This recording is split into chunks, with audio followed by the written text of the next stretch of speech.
JER's Mongolian interventions in the field seek to improve the resilience of the rural and urban population in the face of the climate change, stopping migration from the rural area to the capital on one side, and on the other side, alleviating the situation of long-term migrants in the city.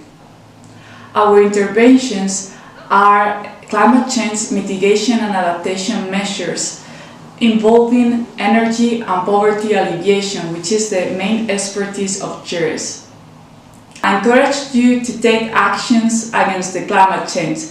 You can be the protagonist of the energy transition. Do not wait. You can start from now in a very easy manner. Please have a look to our website, to our simple solutions, and start implementing them at home.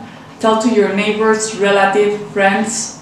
We all can give our contribution in this fight and promote the energy transition. Thank you.